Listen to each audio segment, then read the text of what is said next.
Hey guys, in this video I'm going to show you how to safely transfer money on NatWest app.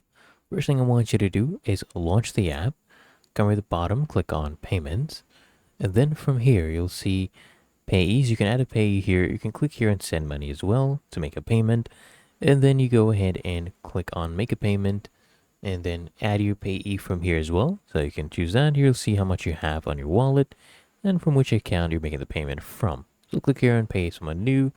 Choose the type of account you're paying. So if it's personal business, choose that. Their details, make sure you enter that, including their account number, sort code, reference, their names, of course, and you verify the payee. And once it's verified, then you can make that payment to them. So you can enter a payee nickname, you can have a reference if you want, things like that. Enter the amount. You can also pick a payment day or just send now if you want, and then click on continue. I'll give you this warning. Just go ahead and continue that. Click on this, toggle this on, and then you just check everything, confirm, and make your payment. As you can see, payment is complete.